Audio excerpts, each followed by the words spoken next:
Ok. Bonjour, bienvenue.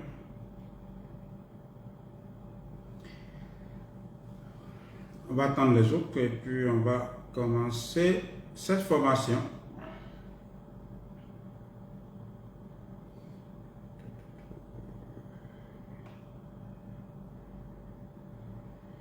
Bonjour, signalez votre présence s'il vous plaît. Maintenant, je te pose une interrogation. Priez, signalez votre présence.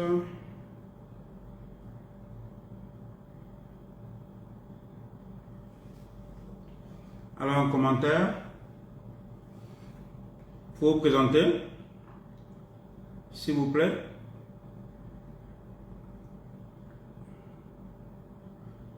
Oui, en commentaire, je pense que vous pouvez laisser en commentaire. Hein. Le nom, prénom, le pays. Aujourd'hui, on va vraiment commencer les formations d'approfondissement. Et je vais vous expliquer, je vais vous dire pourquoi. J'ai décidé donc qu'on le fasse ainsi. On va accorder juste 5 minutes au retardataire. Bienvenue, Maxime. C'est Janice. Bienvenue. Attendez que je prenne ma tablette.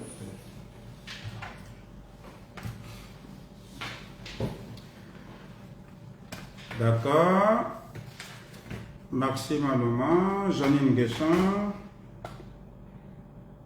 Condé Moussa. Bonsoir. On accorde juste 5 minutes au retardataire et puis on commence. Aujourd'hui, on va commencer vraiment les formations d'approfondissement. On va commencer à avancer en eau profonde. Comme le dirait... Voilà, je veux aussi pouvoir vous saluer.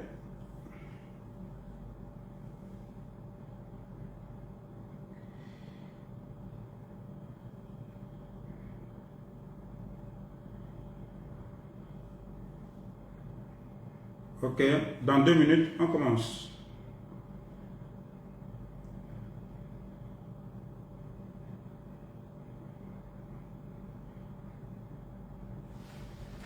Bonjour à notre ami de la RDC. Bonjour Amel. Amel Zouz. Alors, est-ce que si je passe...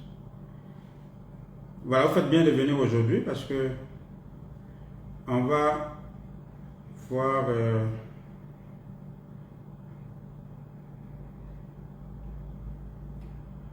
on va entrer vraiment dans des choses assez intéressantes, assez profondes aujourd'hui. Dans 1 minute, on commence à 16h05. Voilà, je pense qu'il y a suffisamment assez de personnes pour qu'on puisse commencer.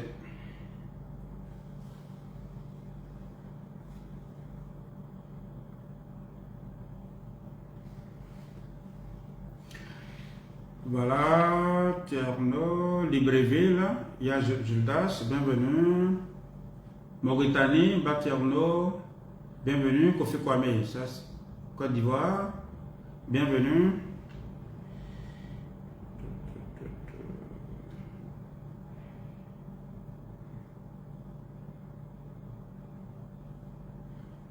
Voilà, est-ce qu'on peut commencer? Alors, il est quelle heure en fait? J'ai 2 heures différentes là. C'est les 4 ici, c'est 1 minute ici. Monsieur Zi Antoine. Oui, à Merzou, c'est la Côte d'Ivoire.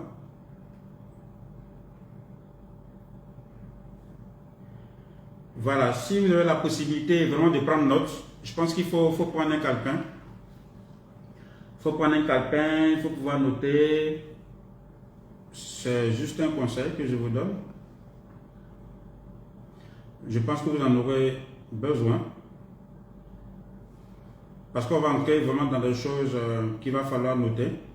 Il va falloir être attentif. Donc, je vous conseille de vraiment vous concentrer pour la session d'aujourd'hui. La session d'aujourd'hui et puis bien sûr toutes celles qui vont suivre.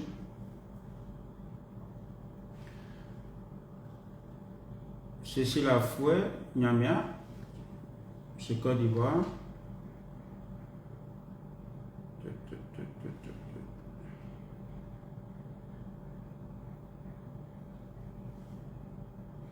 Voilà, est-ce qu'on commence ou on attend? C'est vous qui décidez, hein? Il est 16h03, je vois. Toi, selon ma tablette. Il est 16h03. Alors, j'ai décidé donc d'aller, si vous voulez, au début, quand j'ai commencé, quand j'ai eu l'idée donc de faire ces sessions, ces lives en novembre, l'idée pour moi c'était de partager donc avec vous, n'est-ce pas, certaines informations, certaines données, de façon assez relaxe, n'est-ce pas, sur la gestion des projets. Bienvenue à tous. Donc on commence. J'étais en train donc de préciser que au début de la création de cette page, je crois mi-novembre, mais on a commencé réellement le 2 décembre. L'objectif pour moi, c'est de faire vraiment des simples lives pour échanger donc avec vous, pour vous expliquer un peu certaines choses, mais surtout, comme je le dis, faire la lucarne, n'est-ce pas, sur la gestion des projets, faire une ouverture sur la gestion des projets pour que les gens aient une idée, même si les personnes ne sont pas des spécialistes, mais que les gens comprennent ce qu'on y fait, que cela puisse susciter des vocations, mais en même temps que ces lives-là puissent aider des personnes, n'est-ce pas, dans le cadre de leur travail, pour ceux qui sont déjà dans la gestion des projets. C'est pour cela que dans un premier temps, j'ai essayé de vous faire, de vous présenter les différents métiers. Et au fur et à mesure, je me rends compte que les gens ont vraiment besoin d'approfondissement, ont besoin qu'on aille donc en profondeur. Quand je vois les commentaires, il y a des questions qui nous sont posées inbox. J'avoue qu'il y a beaucoup de questions.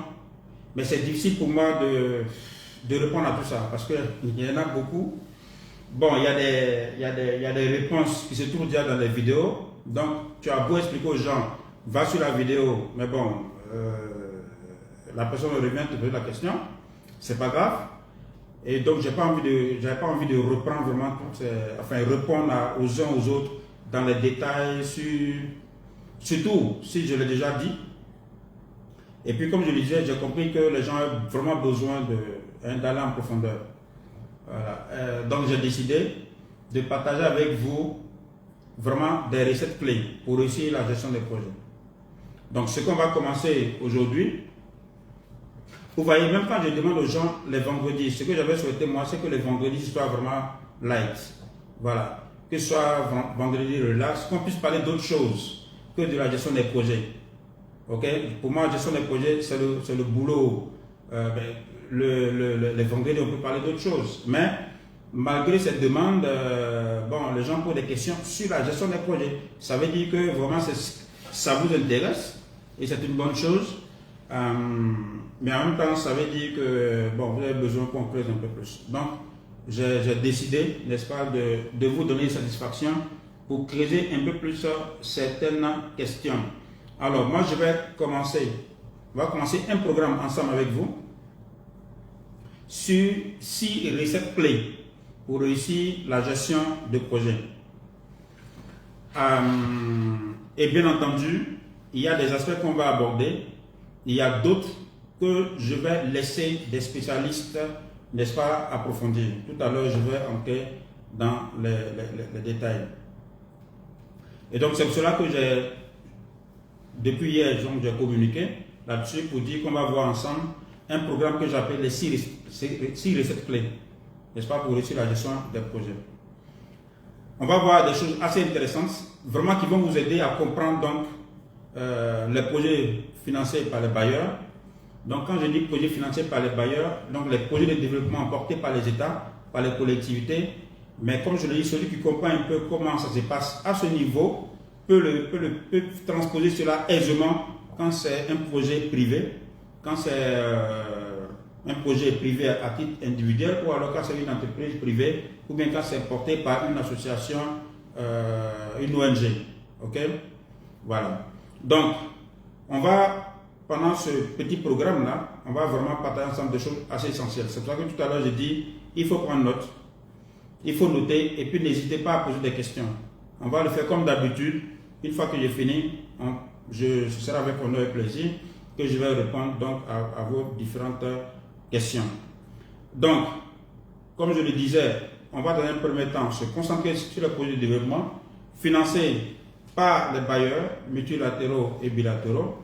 Donc, que ces bailleurs-là, que ce soit la Banque mondiale, la BAD, le Fonds mondial de lutte contre le sida, la tuberculose, le paludisme, que ce soit les agents du système des Nations Unies, tels que le PNUD, l'UNICEF, ou encore les projets financés par les coopérations bilatérales, tels que la France, le Canada, les États-Unis, à travers le PEFA et autres, notamment USAID, l'Allemagne et j'en passe. Donc, ce sont ces aspects que nous allons voir ensemble. Je pense que ça va vous faire du bien. Pour ceux qui ne me connaissent pas, qui prennent certainement ma page en cours, qui viennent s'abonner à ma page, je suis moi-même Adama Bamba, comme la page l'indique. Depuis 2008, j'ai coordonné en Côte d'Ivoire, on va dire 7 projets de développement, dont 5 financés respectivement par la Banque mondiale, par le gouvernement français à travers l'AFD, l'Agence française de développement, et par la Japanese Social Development Fund. Donc c'est une fondation de développement, une fondation japonaise. En plus de ces 5 projets financés donc par les bailleurs, j'ai coordonné 2 autres projets financés sur les ressources propres, n'est-ce pas, du gouvernement ivoirien. Je peux vous citer ces différents projets dont je viens de parler. Ce sont sur les ressources bailleurs, dans les ressources bailleurs, les projets que j'ai coordonnés depuis 2008. Il y a le PUMLS, c'est le projet d'urgence multisectorielle de lutte contre le sida, financé par la Banque mondiale. On a le PGDEC, le projet emploi jeune et développement de compétences, financé par la Banque mondiale aussi. Le projet PRISE, c'est le projet de réinsertion socio-économique des populations de l'Ouest, financé par la Japanese Social Development Fund, à travers la Banque mondiale. C'est un trust fund financé par le gouvernement japonais. On a le CDD emploi, donc contrat de désendettement et développement, le volet emploi, financé par le gouvernement français à travers l'Agence française de développement. On a aussi la riposte Covid, qui est un financement multi-bailleur. Vous avez environ 40 sources de financement, n'est-ce pas? Le PIDG, qui est le projet Impact rapide des régions, financé sous les ressources propres de l'État, qu'on vient de boucler le 31 décembre. Et puis, depuis le juin, donc à la demande du Premier ministre, j'assure l'intérim du coordonnateur du CDD Éducation Formation, financé par l'État français à travers l'Agence française de développement. Bien avant de me lancer donc, dans le management de ce projet de développement, j'ai travaillé dans l'administration ivoirienne pendant 10 ans, dont 6 ans et demi en qualité de directeur des affaires administratives et financières du projet du ministère de la lutte contre le sida. Alors, je n'ai pas tellement de projets que tous ces résumes au projet. Alors, ces années-là, depuis 2008, donc, bien avant, depuis, on va dire quoi, depuis 2002, mais avant d'être DAF, bien sûr, j'ai commencé ma carrière en 98. Donc, si vous voulez, toutes ces années passées dans la coordination des projets et dans la direction d'une administration centrale de mon pays, toutes ces années m'ont enseigné beaucoup de choses. Donc, j'ai appris beaucoup de leçons que je vais mettre en fait à votre disposition. Je vais vous les mettre à disposition à travers 6 lives et un webinaire. Donc, on aura 6 lives. Comme on le fait chaque dimanche, je vous donne le programme. J'ai déjà donné le programme de cette semaine. Aujourd'hui, ça va être le premier live. D'accord? Et puis, donc, le programme comprend lui-même 6 lives et un webinaire. Cette vidéo, donc le live d'aujourd'hui, sera le premier des 6 lives qu'on va voir ensemble. À travers ces lives, je vais vous donner des recettes simples, mais assez pratiques pour faire face aux principaux problèmes qu'on rencontre dans la gestion des projets de développement. Voilà. Avant à la fin des 6 lives, je vais animer un webinaire. C'est une conférence, d'accord, en ligne, pour vous permettre donc d'avoir les 6 recettes clés pour réussir la gestion des projets de développement. Pour participer, c'est assez simple, tout est gratuit, ne vous en faites pas. Sur ma page, tout est gratuit. Donc, pour participer gratuitement au 6 live, il faut simplement vous abonner à ma page. Vous qui êtes là aujourd'hui, sûrement vous êtes déjà abonné, mais je le rappelle parce que des fois, lorsque vous partagez, il y a des gens qui se retrouvent avec la vidéo, mais bon, qui demandent comment j'ai fait pour suivre vos vidéos. Voilà, donc c'est pour ça que je précise. Il faut simplement vous abonner à ma page et chaque fois vous aurez donc l'information sur le live et lorsque le live sera lancé, vous pourrez suivre ces 6 lives, c'est gratuit. Pour participer donc au webinaire, ça aussi c'est gratuit, mais il va falloir vous inscrire dans un groupe que je viens de créer, spécialement pour le webinaire. Le webinaire, j'ai préféré que ce soit un groupe parce qu'il y a des choses profondes dans lesquelles nous allons entrer. Donc je me dis, ce n'est pas tout on dit sur la place publique. N'est-ce pas? Il n'y aura pas de secret d'État, ne vous en faites pas. Je ne vais pas me faire harakiri moi-même. Mais il y a des astuces que je vais donner. Et pour moi, j'estime qu'à un moment donné, ce n'est pas la grande foule qui importe. Mais c'est vraiment, je veux dire, un groupe de personnes vraiment intéressées par le sujet. Il y a des gens qui viennent sur les lives, donc des fois ils s'ennuient. Des gens qui s'ennuient. Il y en a qui, effectivement, qui se sentent vraiment intéressés, n'est-ce pas, par le sujet. Et donc, ce que je vais faire, les 6 lives, c'est gratuit, c'est sur ma page. Le webinaire, c'est gratuit aussi, mais je ne vais pas le faire en live comme ça. Je vais le faire en live, mais au sein d'un groupe. Donc, c'est pour cela que j'ai créé un groupe. Dès que je finis en commentaire, je vais laisser le lien donc, du groupe. C'est un groupe privé, gratuit. Il suffit de cliquer et puis vous allez vous enregistrer donc, dans ce groupe qui est dédié au webinaire. Donc, j'ai appelé ça Geste Pro, c'est-à-dire gestion des projets. OK? Attention, il ne faut pas vous inscrire pour le webinaire si le sujet ne vous intéresse pas. D'accord? Parce que le webinaire, ce sera avec des PowerPoint. Ce ne sera pas un live simplement comme ça. Je vais partager l'écran. On va entrer vraiment dans des choses assez profondes. Et bien entendu, il faut que cela t'intéresse pour que tu puisses suivre le webinaire toute la durée, que tu puisses prendre note, que tu puisses poser des questions. Je veux que ça vous apporte quelque chose, mais pas de la distraction. Il y a des pages vraiment qui peuvent mieux vous distraire que ma page. Voilà. Moi-même, souvent quand je m'ennuie, il y a des pages, je vais pourrir, voilà, pour penser à autre chose. Donc il y a ces pages-là. Mais ici, c'est pour s'instruire. C'est essentiellement pour s'instruire. Bien sûr, quelquefois, on se distrait aussi, mais c'est pour s'instruire. Donc, il ne faut vous inscrire pour le webinaire que si vraiment le sujet vous intéresse, c'est-à-dire la gestion des projets. Soit parce que vous travaillez sur les projets, soit parce que vous voulez travailler sur les projets, soit parce que vous avez envie de créer des projets et vous voulez réussir la gestion de votre projet. À titre personnel, étant une PME, une entreprise, ou bien vous êtes salarié du secteur privé, du secteur public, et vous voulez vous intéresser au métier de la gestion des projets, ou alors vous êtes déjà au sein d'une unité de gestion des projets, et bien entendu, vous voulez réussir, n'est-ce pas, votre mission. Donc c'est pour ceux-là, ce monde-là, que c'est fait. Que ce soit du secteur privé, du secteur public, ou la société civile. Mais je ne veux pas avoir du monde, et puis bon, juste par curiosité. Voilà. Donc le webinaire, c'est pour ça. Le live, vous pouvez, si vous voulez, vous pouvez venir voir, juste écouter, si ça, bon, si voilà, ça vous passe du temps, il n'y a pas de souci. Pour le webinaire, comme je l'ai dit, c'est gratuit, mais je veux que ce soit des gens vraiment intéressés. Donc, les 6 lives de formation vont être essentiellement des introductions aux 6 recettes clés qui seront dévoilées lors du webinaire. C'est-à-dire, pour bien comprendre le webinaire, et parce que je ne voulais pas que le webinaire soit assez long. Parce qu'il y aura beaucoup de contenu. Et si je veux tout donner, ça va faire une histoire de 4 heures de temps. Et je sais que vous allez vous ennuyer à un moment donné. Et puis, bon, l'heure ne sera pas atteint. Donc, pour déblayer un peu le terrain, c'est pour cela qu'on va faire les 6 lives de formation qui sont aussi essentiels. Parce que si vous ne comprenez pas ce qui va être dit dans les lives, ça va être difficile après de comprendre le webinaire, de suivre même la trame du webinaire. C'est pour cela que je vous encourage à suivre les 6 lives de formation qu'on va faire.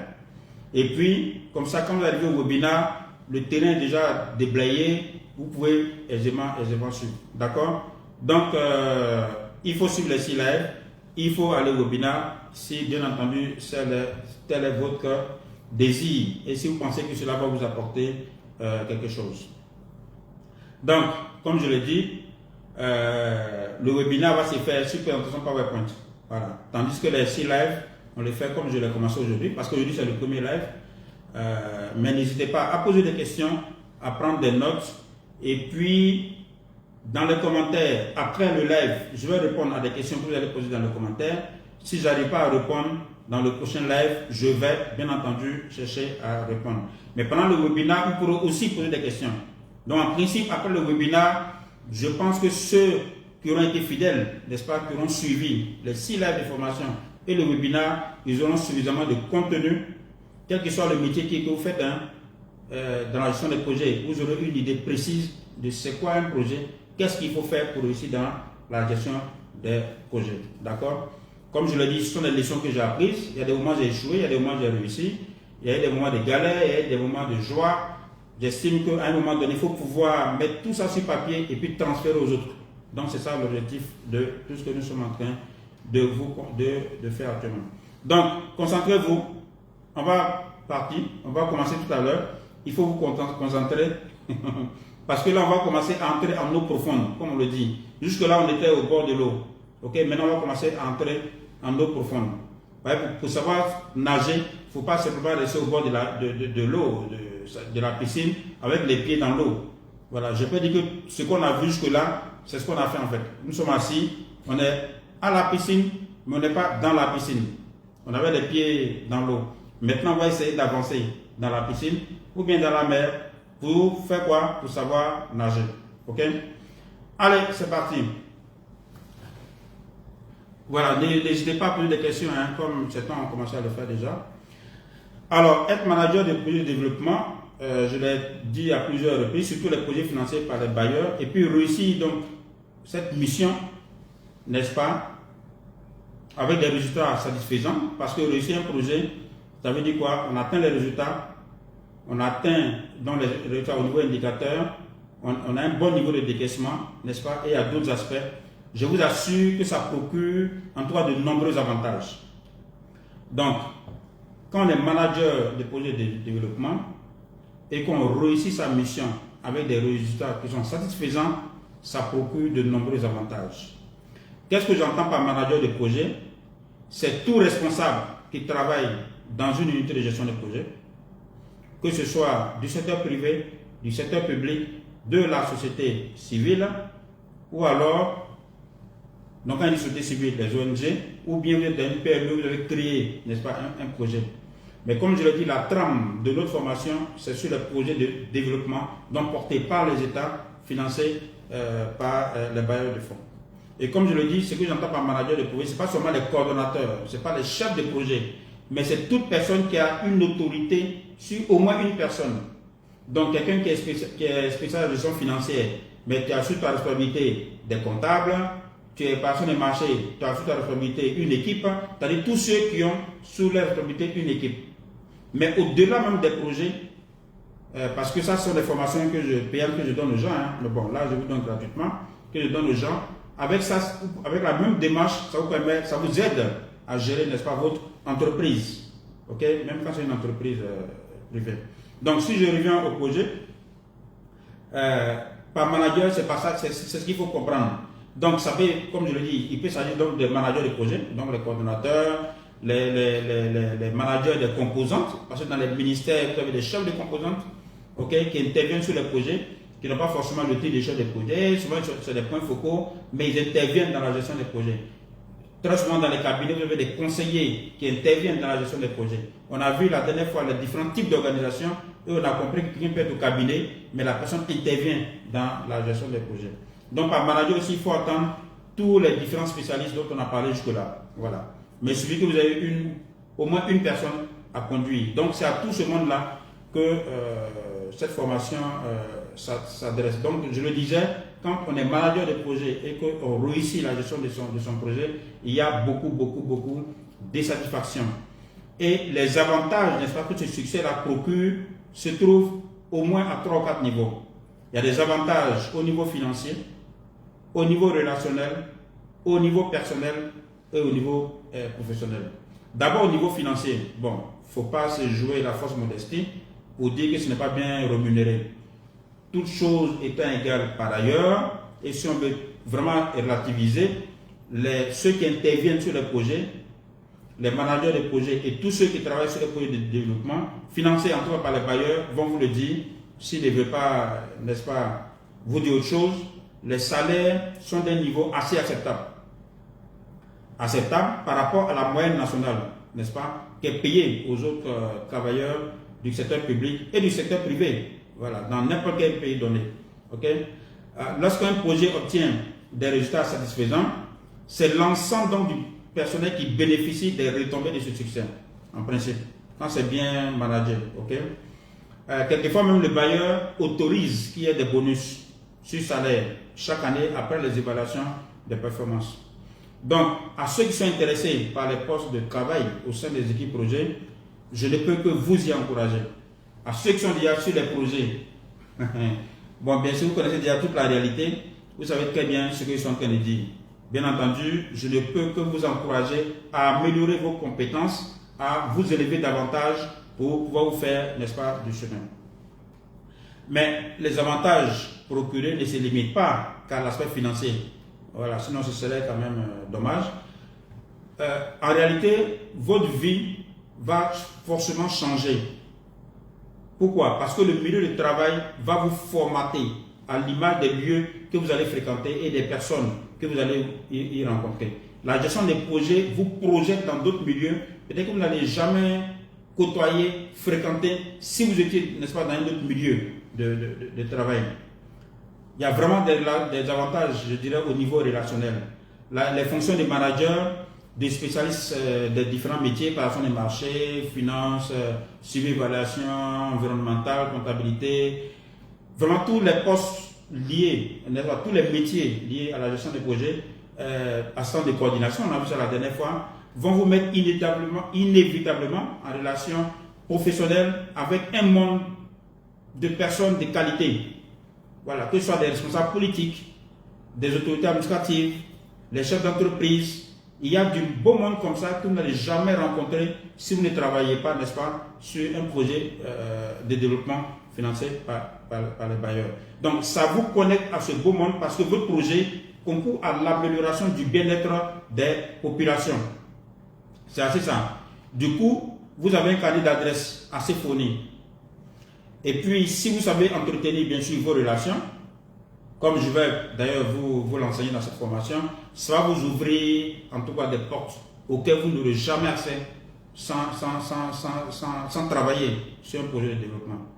Alors, ça va faire en sorte que vous aurez des amis en griffe, n'est-ce pas, dans tous les milieux de la société, en tout cas des gens que vous pouvez appeler à tout moment. Donc ça c'est un avantage, n'est-ce pas, qui est lié à la réussite de la gestion des projets. Parce qu'en réalité, les gens deviennent votre ami parce que vous réussissez à faire quelque chose. Mais si vous échouez, même vos amis vont fuir.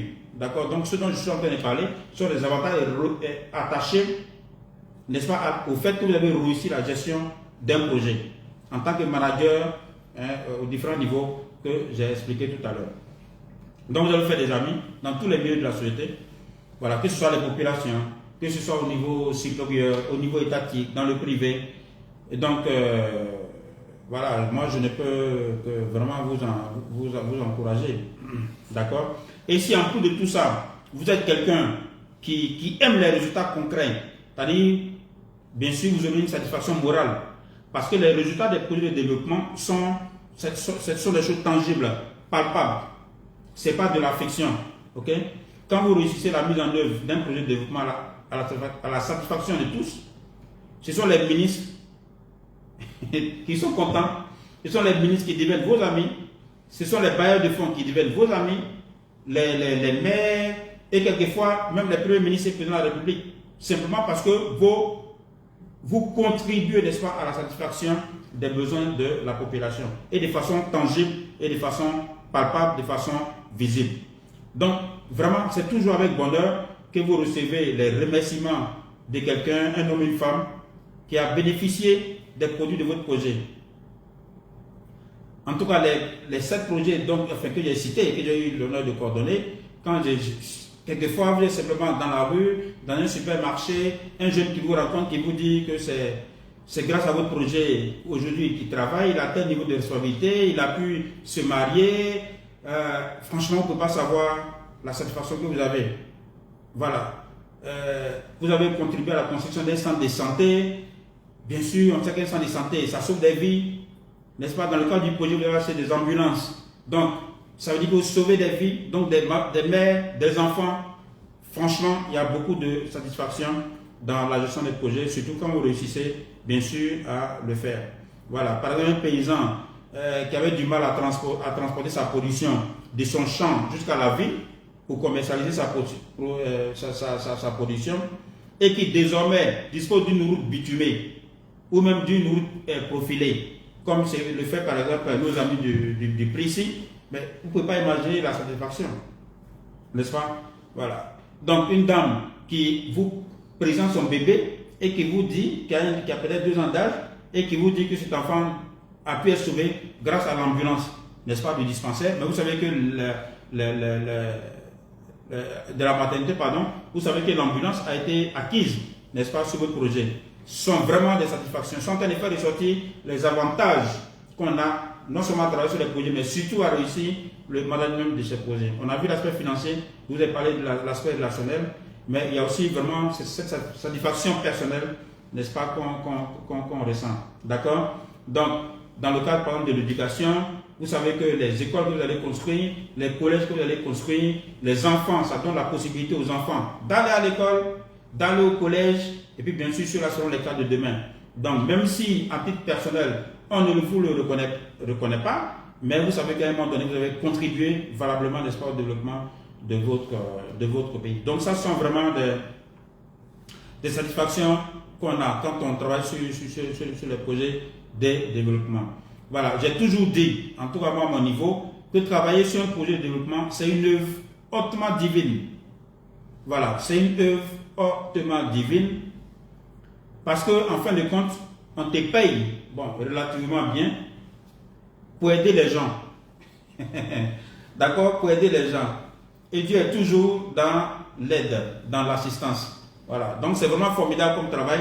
Mais, pour arriver à cette reconnaissance dont je parle, avec les avantages que j'ai cités, au niveau financier, au niveau relationnel, au niveau personnel, au niveau professionnel, il faut obtenir de bons résultats quantitatifs et qualitatifs en ayant conduit votre équipe au succès, tout en maintenant une bonne relation avec le bailleur de fonds, avec le gouvernement, avec vos partenaires de mise en œuvre, avec vos amis et avec votre famille.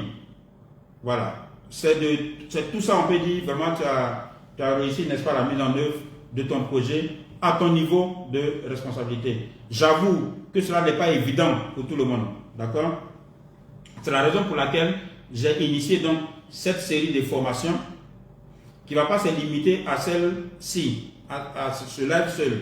Pour ceux que nous prenons en cours, j'ai précisé qu'il y aura 6 lives comme ça et il y aura un webinaire. Tout est gratuit, je l'ai expliqué comment on fait donc pour y participer. Donc, comme vous l'avez déjà constaté sur ma page, je vais faire intervenir aussi d'autres professionnels qualifiés dans leur domaine respectif, tels que le suivi-évaluation, n'est-ce pas? Comment réussir le suivi-évaluation des projets, comment mettre en place un dispositif pour réussir la présentation des marchés, comment assurer une bonne gestion administrative, comptable et financière de votre projet, et j'en passe. Voilà. Il y aura même des modules sur l'audit interne, sur la communication des projets. Tout ce que j'ai fait jusque-là, je vous ai présenté les métiers. Maintenant, on va entrer à l'intérieur.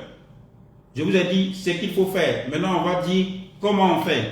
Voilà. Donc, on passe à une étape assez, on va dire, profonde. Donc, bien sûr, je l'ai dit, on aura un module aussi pour vous apprendre à préparer un projet. N'est-ce pas? Pour la préparation du projet, je vous ai dit ce qu'il faut faire. Je ne vous ai pas dit comment on fait. Donc, on va commencer à apprendre à préparer un projet. Mais le tout n'est pas de préparer un projet, c'est de rechercher les financements. Si vous êtes une ONG, vous êtes une collectivité territoriale, vous êtes une entreprise, comment rechercher le financement, adapté à l'objet, n'est-ce pas, de votre projet, comment on négocie et comment on lance, n'est-ce pas, le démarrage. Donc, ce point concerne toutes les personnes, aussi bien physiques, les entreprises, les ONG et les ministères, bien sûr, qui m'ont exprimé vraiment ce besoin. Alors, tout ça, bien sûr, c'est pour bientôt. Mais pour l'heure, il faut bien suivre ce qu'on va voir ici, pendant ces 6 lives, et puis pendant le webinaire, parce qu'un projet qui est bien monté, et qui par la suite est mal exécuté, ça revient un peu à obtenir une bénédiction, mais qui se fait sur des chagrins. Une bonne bénédiction ne doit pas se faire sur des chagrins. Voilà. Mais si un projet est bien monté, qu'il est mal exécuté, donc bien entendu, ça veut dire qu'on se retrouve dans des pétrins, donc vraiment dans du chagrin. Donc au début, c'est une bénédiction, mais après, c'est transformé en chagrin. Donc c'est pour cela qu'il est bon de savoir préparer le projet, mais encore mieux de savoir comment l'exécuter, comment réussir l'exécution. Il faut donc dès maintenant savoir comment gérer ce que vous allez monter plus tard, ou alors comment gérer le projet dans lequel vous êtes déjà, ou alors comment vous préparer à réussir la gestion d'un projet dans lequel vous entrez comme salarié. Donc vous voyez, tout le monde est un peu concerné, un peu touché. Donc sans tarder, on va attaquer le contenu donc, de ce premier live sur les 6 qu'on aura pour faire découvrir ce que j'appelle les recettes clés nécessaires pour réussir la gestion des projets de développement financés par les bailleurs de fonds.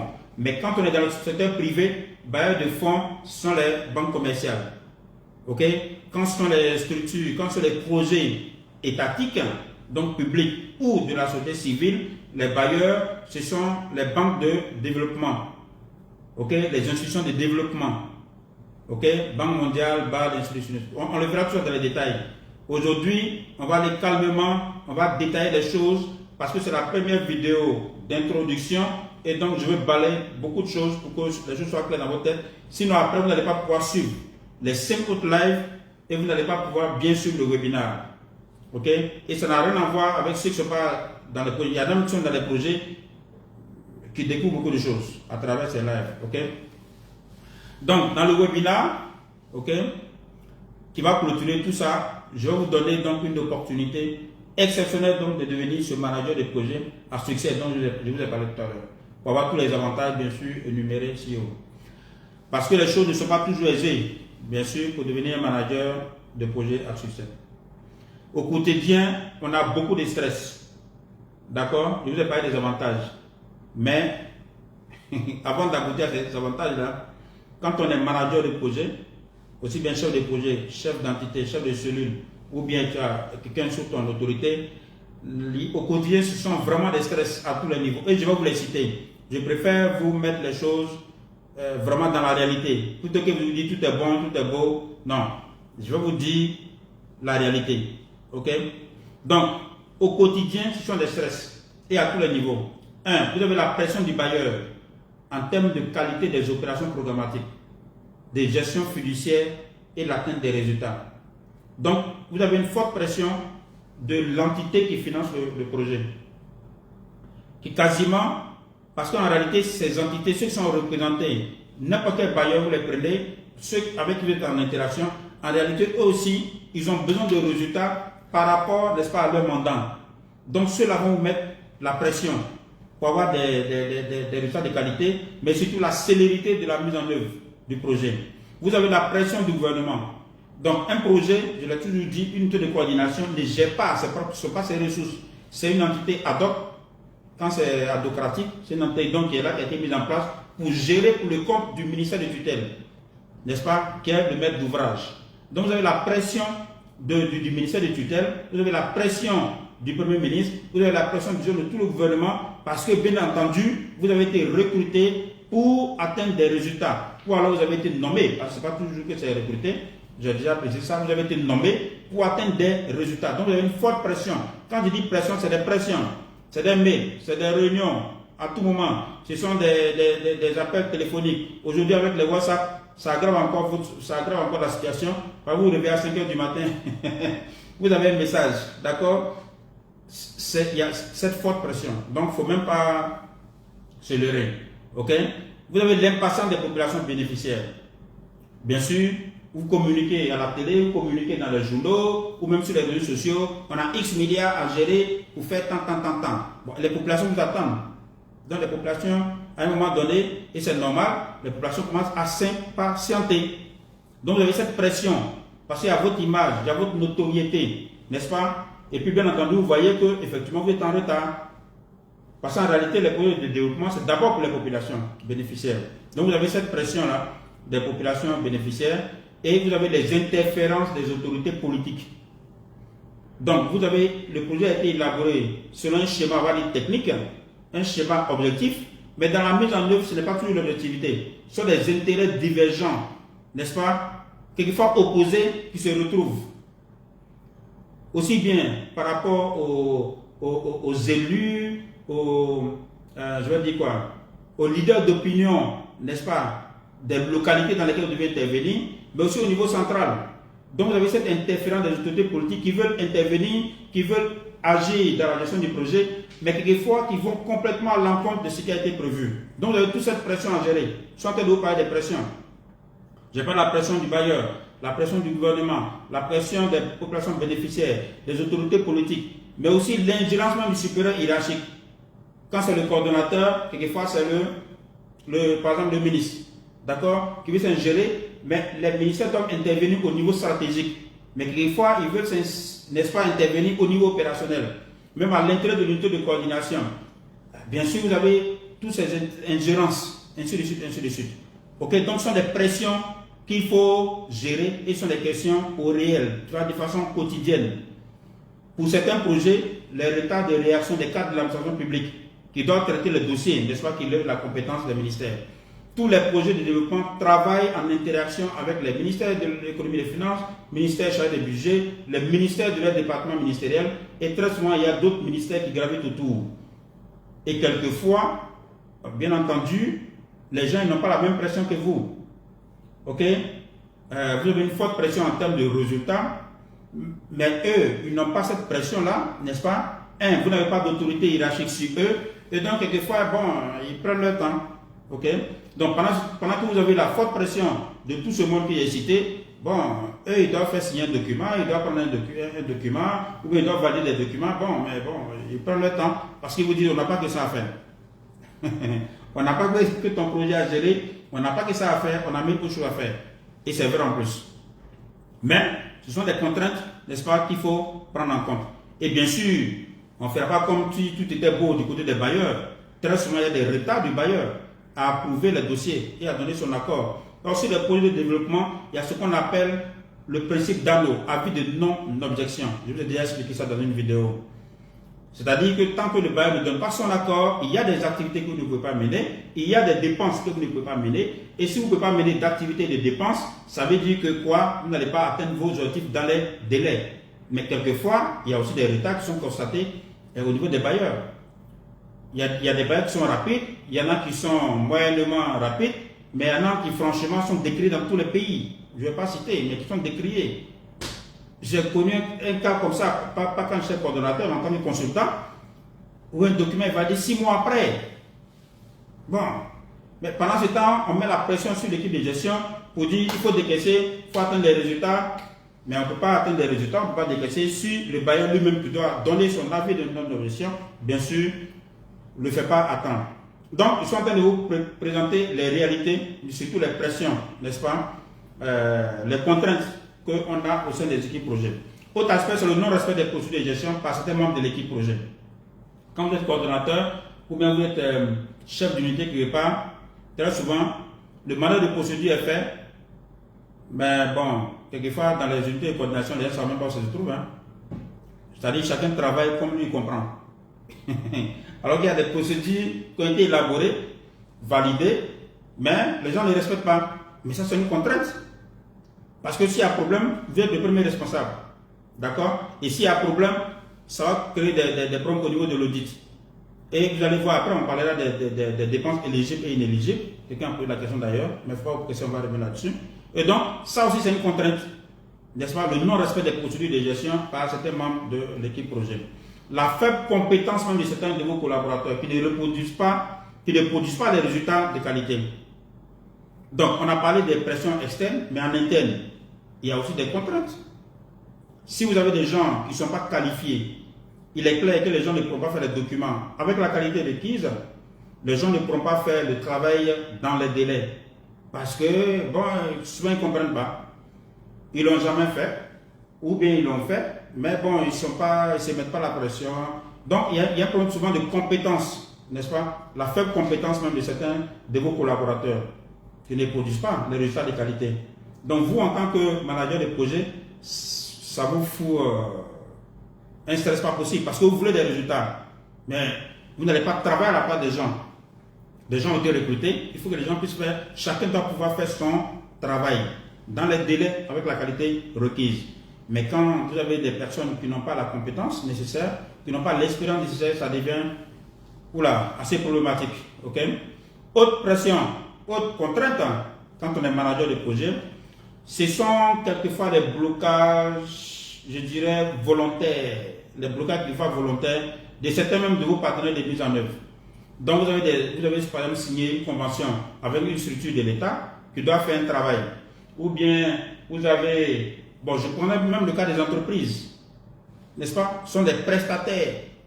Mais lorsque, pour une raison ou pour une autre, les choses ne sont pas faites dans les délais, vous ne vous substituez pas aux entreprises, par exemple, pour faire des constructions. D'accord? Et donc, lorsque il y a des obstacles à ce niveau, ça vous crée, tout se ramène à vous en fait. Parce que c'est vous qui devez, vous devez assumer, n'est-ce pas? Parce qu'on va vous dire que vous aurez dû anticiper. Ou alors vous n'avez pas bien recruté les entreprises, les prestataires qui devraient donc mener les activités. Donc, vous voyez, tout ça sont des pressions vraiment qu'on subit au quotidien. Autre aspect, c'est le logiciel de gestion qui n'arrive pas à produire les états conformes aux besoins du projet parce qu'on n'a pas réussi à faire un bon paramétrage, une bonne configuration. Et puis, bien sûr, la défaillance ou le manque d'engagement du personnel. Donc, le personnel peut être démotivé à un moment donné. Et bien entendu, cela met la pression sur le manager ou alors les gens sont carrément défaillants. Donc, vous voyez, ça, ce sont vraiment des pressions au quotidien qu'un manager de projet peut rencontrer. Et pour clôturer tout ça, et sans se le cacher, quelquefois, c'est l'incapacité du manager lui-même à conduire son équipe au résultat. C'est-à-dire le coordinateur lui-même, c'est lui-même qui est défaillant. Ou alors, c'est un chef de cellule qui est défaillant. Donc, quand il parle du manager, il y a le coordonnateur, il y a le chef de cellule, et même dans les cellules, il y a aussi, je veux dire, appelons ça compétence, des chefs de service. Donc, si le manager lui-même, celui qui doit coordonner le travail, lui-même il est défaillant, bon, ok, là on ne peut pas, ça devient très problématique. Donc, tout ça, ça débouche sur quoi? Toutes ces pressions, toutes ces contraintes, tous ces obstacles débouchent sur quoi? En général, ça débouche sur des retards dans la mise en œuvre du projet. Ça peut déboucher sur des vides de procédures dans l'apparition des marchés, dès lors qu'on ne respecte pas les procédures. Ça peut déboucher sur des retards, bien sûr, dans les acquisitions. Donc, si les marchés ne sont pas passés convenablement, ça veut dire qu'on ne peut pas sélectionner les bons prestataires. Bien entendu, ces prestataires n'auront pas la capacité d'exécuter, n'est-ce pas, avec la qualité requise et dans le temps, ce que vous attendez. Si ce sont les acquisitions, si ce sont de la consultance, si ce sont des prestations de services, si ce sont des constructions d'infrastructures, de routes, d'écoles, de ponts, ainsi de suite. Donc, ça va être des retards. Ok? Et bien sûr, des retards dans la production des rapports. Si vous n'avez pas un service, je veux dire une unité, une cellule de préparation des marchés assez calibrée, bien sûr, la qualité et le respect des délais de rapportage, bien sûr, va poser problème. Et toutes ces difficultés-là débouchent très souvent sur la clôture du projet sans que le projet n'ait atteint les résultats attendus. Vous comprenez? D'où l'utilité vraiment de pouvoir suivre, ce qui fait qu'un projet fonctionne en fait. Ok? Voilà. Parce qu'on a vu un peu les contraintes. Les contraintes engendrent des retards. Et bien sûr, à la fin, on peut arriver à la clôture du projet. On l'a vu dès le départ, le projet c'est 5 ans, c'est 3 ans, c'est 2 ans. Bon, c'est rarement 10 ans. Moi, c'est rare qu'on dise un projet c'est 10 ans. Souvent, c'est peut-être 5 ans, après on peut faire une prorogation, mais dire un projet c'est ça peut arriver. Tout dépend du montage du projet. Mais toujours est-il que lorsque la date arrive, on doit clôturer. Et donc, si vous avez toutes ces difficultés, vous rencontrez toutes ces difficultés dont j'ai parlé, ça veut dire que le projet peut clôturer sans atteindre, n'est-ce pas, les résultats attendus. Et je connais il y a plusieurs projets, dans plusieurs pays ça existe, il y a plusieurs projets qui clôturent. Et ce qui est dommage, avec des millions de dollars non décaissés, c'est-à-dire des milliards de francs CFA non décaissés. Ok? C'est-à-dire le projet devait faire ceci, faire cela pour les populations, mais avec toutes les difficultés que j'ai citées, on arrive au délai, et puis bon, ok, le projet clôture, et puis le pays perd, quelquefois c'est des dons. Le pays perd des milliards de francs CFA ou des millions de dollars. Pourquoi? Parce qu'à un moment donné, d'abord il y a la possibilité de faire des prorogations, mais l'arrivée des cas où par manque de résultats, ou bien parce qu'on estime que la gestion est décriée, le bailleur de fonds n'accepte plus la prorogation de la durée du projet. Parce que ce projet a été déjà prorogé 1 ou 2 fois. En toi, j'en connais. Je connais au moins 2 projets comme ça qui ont été clôturés, mais avec des millions de dollars qui n'ont pas été dépensés. Et ça, c'est vraiment un schéma catastrophe parce que ça a des conséquences désastreuses sur tout le personnel de l'équipe projet, sur le manager, sur les populations bénéficiaires et même sur l'ensemble du pays. N'est-ce pas? Parce que quand vous retrouvez dans un tel schéma, on assiste à quoi?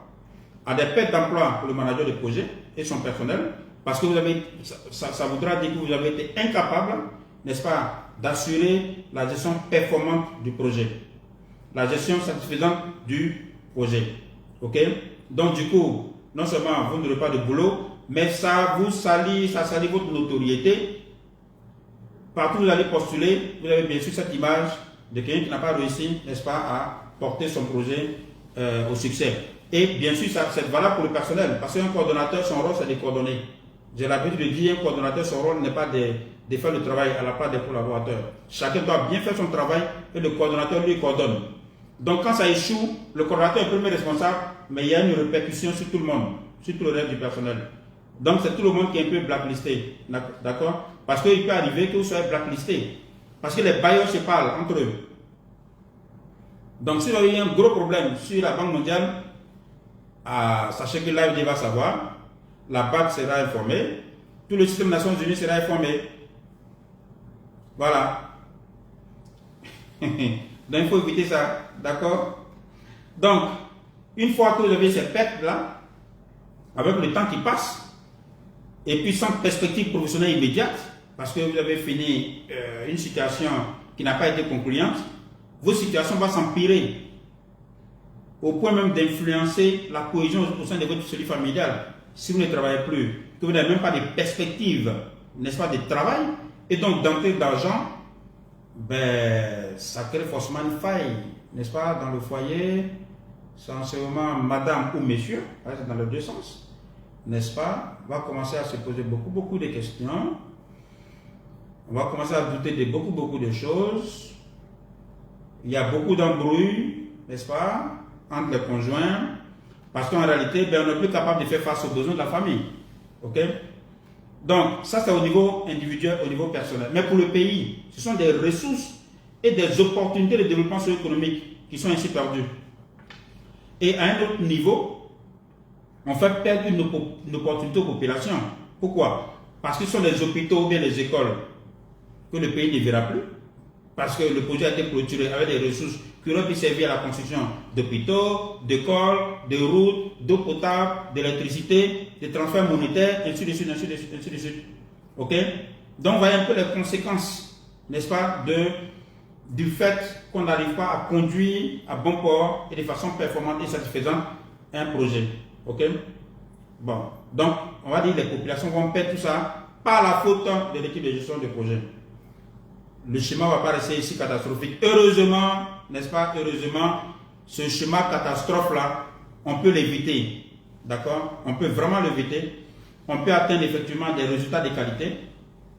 On peut assurer une bonne gestion fiduciaire et on peut décaisser à 99 et même à 100% et puis recevoir les félicitations de tout le monde. Ok? C'est vrai que c'est difficile, c'est dur, il y a beaucoup de pression, mais c'est possible d'atteindre les résultats avant même le délai, d'avoir des niveaux de satisfaction vraiment satisfaisants au niveau de la gestion des marchés, de la gestion financière, du suivi évaluation, des sauvegardes environnementales et même décaisser l'entièreté, n'est-ce pas, des ressources. C'est possible. Ok? Voilà. Et là, ça vous permet d'avoir les félicitations vraiment de tout le monde. Le bailleur de fonds est content. Vous avez l'autorité. Les ministères, bien sûr, sont contents. Les populations, sans oublier vos amis et la fierté des membres de votre famille. Ok? Donc, soyez simplement attentifs, n'est-ce pas, à, on va dire, ce programme de formation.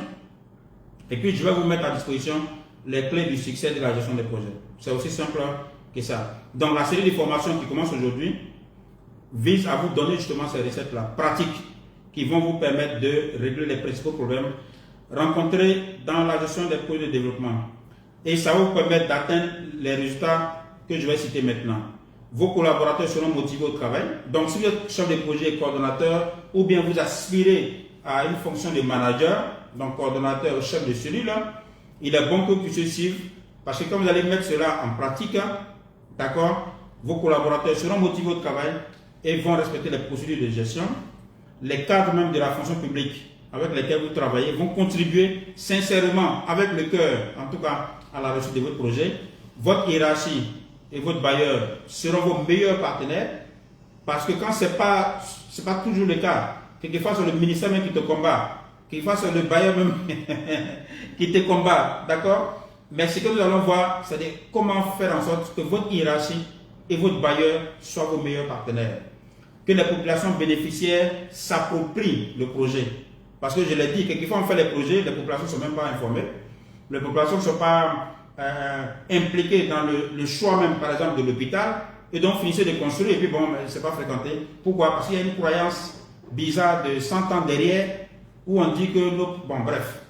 Donc comment faire en sorte que les populations bénéficiaires s'approprient le projet? C'est tout ça qu'on va voir. Donc, ce sont les objectifs de la formation. Quand on va faire les 6 lives et puis le webinaire, sont les bénéfices que vous allez tirer vraiment de la formation. Et puis, in fine, comment conduire aisément votre équipe au succès à la satisfaction de tous. À la fin de la formation complète, et si vous faites ce que je vais vous demander, vous serez capable d'atteindre ces résultats, ce niveau de satisfaction. Et je vous assure, lorsque vous le faites, après, vous ne courez plus derrière les projets, en fait, vous ne courez plus derrière la consultance, mais ce sont si vous voulez, ce sont les contrats qui viennent à vous.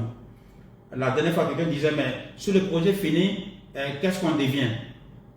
Je l'ai toujours dit, il y a un choix à faire. Soit on veut travailler pendant 30 ans, aller à la retraite, dans ce cas on reste fonctionnaire. Mais si on vient sur les projets c'est 3 ans ou 5 ans. Ça a duré déterminée. Mais quand ça finit, on dit qu'est-ce qu'on devient? Parce que quelquefois, les gens ne veulent pas atteindre les résultats dans les délais parce qu'ils pensent à leur salaire. Mais il ne faut pas penser à son salaire, il faut penser aux résultats du projet, au bien-être de la population. Et je l'ai toujours dit, lorsque vous finissez un projet, quand c'est bien clôturé, franchement, il y a toujours des opportunités. Soit il y a de nouveaux projets qui se créent, soit des anciens projets qui auront besoin de vous. Et ce n'est pas dans le pire des cas, j'ai failli dans le pire des cas, mais ce n'est pas dans le pire des cas. Mais vous pouvez faire de la consultance. Vous pouvez faire la consultance. En 2011, mes anciens collaborateurs sont encore, certainement, il y en a qui suivent en ligne. On avait un projet qui devait finir en 2012, mais déjà fin 2010, le PUMLS. Dès 2010, on avait atteint les résultats. Il n'y avait pas grand-chose à décaisser. Mais en 2011, j'ai fait de la consultance. Je suis allé au Congo-Brazzaville, à Ouaga, à Dakar. Voilà, je fais de la consultance. Parce que la consultance, c'est qu'est-ce que tu sais faire que tu vas mettre à la disposition des autres. Donc, des missions de courte durée. Donc, quand on est sur les projets, il ne faut pas avoir peur d'atteindre les résultats et puis on dit le projet est clôturé. Non, quand c'est clôturé, il y a toujours des perspectives. Soit tu travailles encore sur des projets, toi, soit tu es consultant, soit tu ouvres ton cabinet, j'ai ouvert mon cabinet. Ou alors, on peut toujours déconfier d'autres missions, n'est-ce pas? Comme ce qu'ils sont en train de faire actuellement pour le compte du gouvernement. D'accord? Donc, il ne faut pas avoir peur, n'est-ce pas, d'atteindre les résultats. Donc, suivez tout ce qu'on va faire. Et puis, bien sûr, ça va vous permettre d'atteindre des niveaux des résultats assez satisfaisants. Donc, pour rappel, la formation complète va comprendre 6 lives de formation. On a commencé aujourd'hui. C'est gratuit. Un webinaire gratuit pour aboutir donc à l'objectif de la formation. Dans ce premier live, on va parcourir ensemble les notions essentielles sur la gestion des projets de développement. J'en ai parlé, peut-être on va dire brièvement, dans mes vidéos passées, mais comme il y a beaucoup de questions, donc je vais passer en revue. Donc restez connectés, prenez une note, parce que après, ce sont des choses sur lesquelles je ne vais pas revenir dans les autres lives. Parce qu'il faut qu'on avance. Si on veut aller en eau profonde, on ne va pas faire un pas en avant, 2 pas en arrière. On risque de se retrouver sur la terre ferme. D'accord? Donc, on doit pouvoir avancer. Donc, dans cette vidéo-là, dans ce live, on va parcourir tout à l'heure les notions essentielles dans la gestion de projet. Dans la vidéo 2, je vais vous enseigner une démarche que j'ai appelée ACPR pour bâtir une relation gagnant-gagnant. Pour faire accélérer la délivrance des autorisations qui sont attendues de votre bailleur. Il se pourrait que j'intervertisse, je vais mettre le bailleur à la fin. Voilà. Donc, en tout cas, dans une des vidéos, on va voir ce qu'il faut faire pour avoir établi une relation gagnant-gagnant avec votre bailleur. Pour que votre bailleur soit un partenaire et non quelqu'un qui vous empêche d'avancer. OK? Pour vous permettre d'avoir les anneaux assez rapidement. Dans la vidéo 3, on va découvrir une démarche. Toutes ces démarches, je les ai créées en fait moi-même. Dans cette démarche, je vais appeler ARES pour amener donc les cadres de l'administration publique à traiter vos dossiers avec célérité. Je l'ai dit, on ne peut pas avancer dans la gestion des projets si le bailleur est un blocage, si les administrations publiques sont un blocage. Donc il faut pouvoir gérer tout ça. Le tout n'est pas de gérer son équipe projet, mais il faut pouvoir gérer ces interfaces-là. Le bailleur, le ministère, les entreprises, ainsi de suite, ainsi de suite. Donc on verra ça dans la vidéo 3. Une vidéo qui va porter sur les bailleurs, une vidéo qui va porter sur l'administration publique, et puis une vidéo dans laquelle je vais vous apprendre à adopter les deux postures qui sont efficaces, selon moi, pour empêcher votre hiérarchie de s'ingérer dans l'exécution opérationnelle. Il est du devoir du supérieur hiérarchique d'intervenir, mais au niveau stratégique, au niveau politique, pas au niveau opérationnel. Parce que c'est pour ça que vous avez été recruté, pour agir au niveau opérationnel. Mais il est clair que quasiment toutes les autorités hiérarchiques essaient d'intervenir au niveau opérationnel. Donc, quelles sont les deux postures que vous devez avoir pour empêcher, n'est-ce pas, que votre hiérarchie s'ingère dans l'exécution opérationnelle? Ça, c'est la vidéo 4. La vidéo 5, je vais vous enseigner les 3 étapes faciles pour transformer vos populations cibles en ambassadeurs de votre projet. Au lieu que la population cible se plaigne, soit en train de dénoncer, comment faire en sorte que la population bénéficiaire soit même, cette population soit des ambassadeurs, n'est-ce pas, pour le projet. Et dans la vidéo 6, je vais vous dire comment vous devez procéder pour que vos collaborateurs respectent les procédures de gestion. Parce que rien ne se met comme ça. Je veux dire, il n'y a plus quelque chose à faire. Quand on veut atteindre un résultat, il n'y a plus quelque chose à faire. Rien ne vient comme ça, avec le temps. Quelquefois, on dit non, avec le temps, les choses vont s'améliorer. Non, quelquefois, avec le temps, les choses s'empirent. Si vous ne faites pas les choses comme ils le font, comme ils le font, il le faut, si vous ne faites pas les bonnes choses, si vous ne les faites pas dans l'ordre, avec le temps, les choses peuvent s'empirer. Voilà, c'est pas tout le temps on dit non, avec le temps, ça va s'améliorer. Je ne crois pas à ça. Non. Donc, voici le contenu des 6 vidéos, des 6 lives qu'on va voir. Et puis, dans le webinaire, là, je vais vous donner maintenant toute la gamme complète pour devenir manager de projet. Performant, qui conduit son équipe au succès, à la satisfaction de tous, mais sans ruiner sa santé. Parce que vous faites tout ça là, et puis après, bon, on est malade, quoi. Non. Pour moi, on travaille, le fruit du travail doit te donner plaisir. D'accord? Mais le travail ne doit pas ruiner notre santé. Donc, comment faire pour qu'on puisse réussir, mais sans ruiner sa santé? Voilà, c'est tout ça qu'on va voir. Donc, pour rappel, si vous voulez participer au live, il faut simplement vous abonner. Il n'y a rien à payer. Pour participer au webinaire, il suffit de rejoindre le groupe privé GESPRO. Je vais mettre le lien dans le commentaire. Et puis dans le haut de la vidéo, lorsqu'on va finir, je vais mettre le lien. Il y a un lien le lien du groupe qui a été créé. Je vais mettre ça et puis vous allez cliquer pour être membre du groupe privé. Mais s'il vous plaît, quand vous allez partir, ne soyez pas impatient pour dire je suis là, il n'y a pas de communication. D'abord, là, c'est pas parler communiquer d'abord. Venez d'abord et puis comment faire le webinaire. Ok, c'est parti. Ce n'est pas un groupe de causerie. C'est un groupe professionnel. Donc on appelle ça GESPRO, c'est-à-dire gestion des projets. Voilà. Donc ceci étant, voyons rapidement quelques notions essentielles à la bonne compréhension donc, de tout ce que nous allons voir par la suite dans les 6 prochaines vidéos qui elles-mêmes vont préparer le webinaire. D'accord? Donc pour ceux qui ont déjà suivi mes différents lives, ça va être l'occasion pour vous d'approfondir certaines données. Pour ceux qui n'ont jamais suivi, donc ce sera une découverte pour vous. Donc, jusque-là, nous avons vu les avantages. Tout à l'heure, on a vu les avantages que procure la réussite d'un projet. Aussi bien sur les membres de l'équipe de gestion que sur les populations et le pays tout entier. On a parlé donc des avantages financiers, les avantages relationnels, les avantages personnels et les avantages professionnels. Mais on a reconnu que ce n'est pas toujours que les projets sont jugés satisfaisants et que des fois, on se retrouve dans un scénario vraiment catastrophe où le projet est clôturé sans avoir atteint les résultats et puis tout le monde se retrouve, on va dire, au chômage. Mais surtout, sans garantie de retour du travail.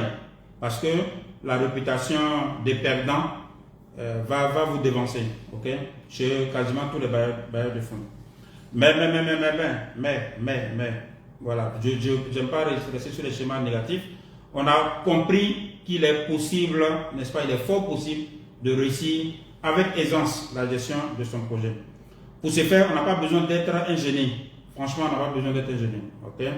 Il faut enlever souvent ce genre de blocages dans votre esprit. Il faut simplement se former dans le métier de la gestion des projets. Voilà, simplement se former. Voilà. Parce que pour moi, comme je l'ai dit depuis le début de cette page, ce sont des métiers. Ce sont des métiers et la gestion des projets est un domaine qui a un état d'esprit particulier et des règles de fonctionnement. Donc il faut savoir comment se battre et il faut se former. Ça ne vous coûte rien, même étant déjà en poste, de vous former. Pourquoi? Parce que très souvent les gens se retrouvent coordonnateurs comment? Le gars il est médecin ou bien la dame. Donc on peut se retrouver médecin, des médecins, ingénieurs, administrateurs, enseignants, et puis vous arrivez à obtenir d'une façon ou d'une autre un poste de travail au sein d'une équipe de gestion de projet. Ça peut être en tant que chargé de programme, ça peut être en tant que coordonnateur. Pour moi, la première chose à faire, c'est de se former. Parce que la gestion de projet, c'est un métier. Un métier, ça veut dire quoi? Pour que quelque chose soit un métier, il faut un savoir-faire, un savoir-être. Voilà. Donc, c'est un domaine qui a ses codes.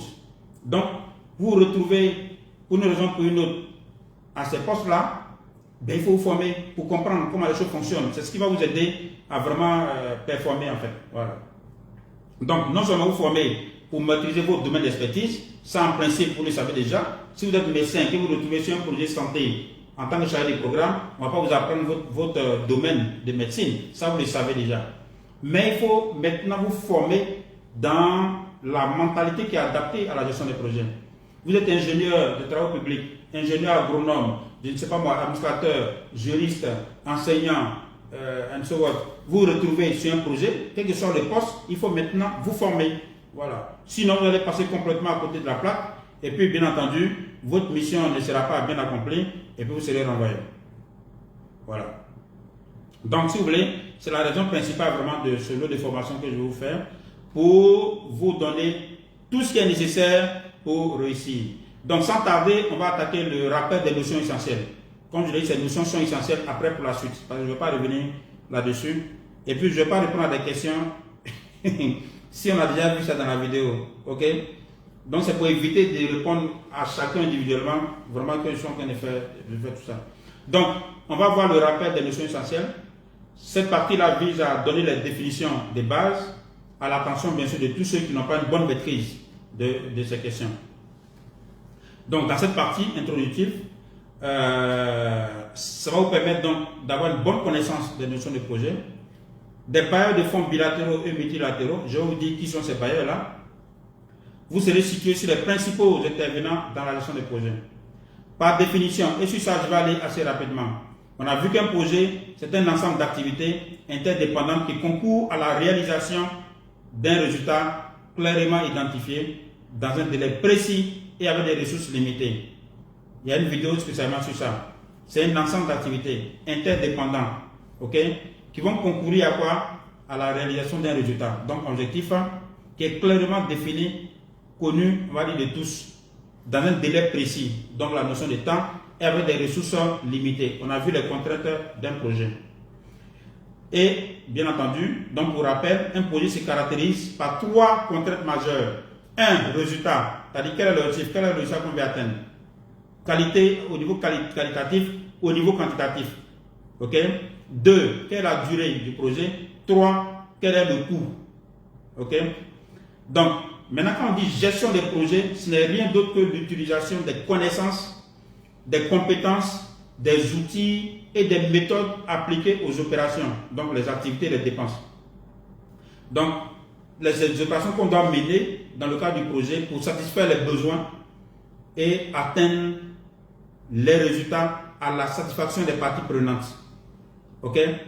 Voilà. Donc, pour le développement économique et social, maintenant ça c'est peut-être, oui on en a parlé aussi, mais je vais revenir là-dessus.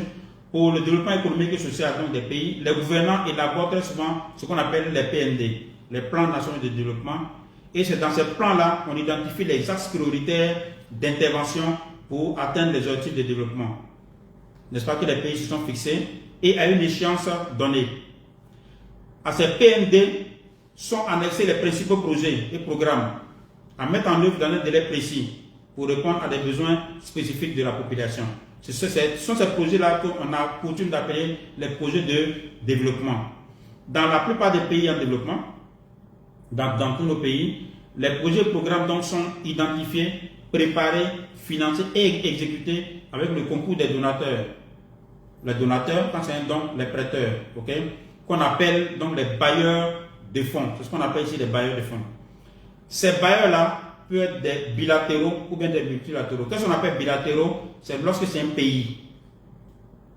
Par exemple, la France finance. Dans ce cas, c'est un partenaire bilatéral. Quand c'est Danemark, Norvège, Canada, donc ça c'est, n'est-ce pas, on va dire bilatéral. Mais il y a aussi les bailleurs multilatéraux. Donc, les bailleurs multilatéraux sont les institutions qui existent au nom de plusieurs pays ou associations. Vous avez la Banque mondiale, vous avez la BAD, vous avez la BID, la BADEA, la BOAD, ainsi de suite, ainsi de suite. Maintenant, les principaux bailleurs multilatéraux du développement, je vais en citer, je l'ai dit, Banque mondiale. Mais souvent quand on dit Banque mondiale, c'est le groupe de la Banque mondiale, avec les différents déchets. On a aussi le groupe de la Banque africaine de développement. Donc, il y a aussi un bailleur multilatéral.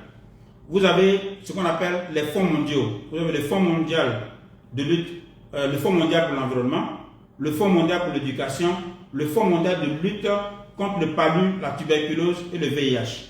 Donc, vous avez ces différents fonds qui sont donc des partenaires multilatéraux. Vous avez l'Union européenne en tant qu'entité. Pourquoi?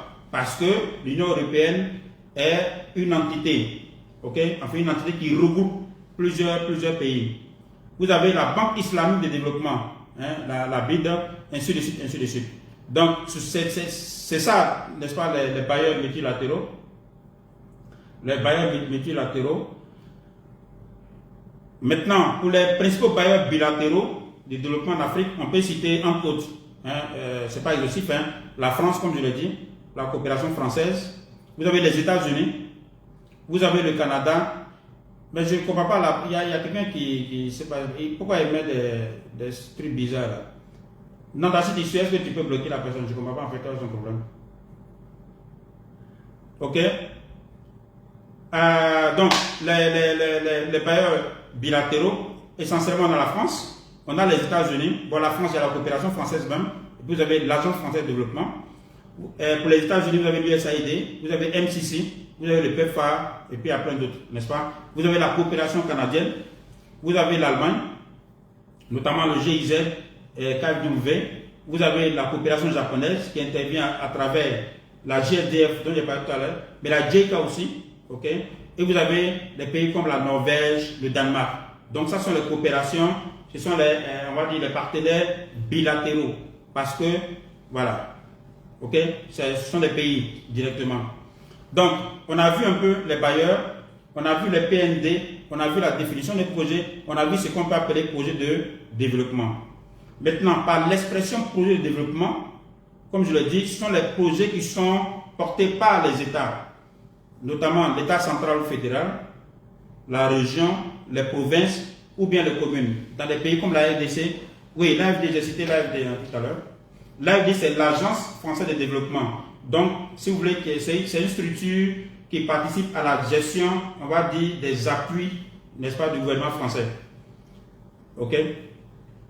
Donc, les projets de développement, pour récapituler, sont les projets donc, qui sont portés par les États.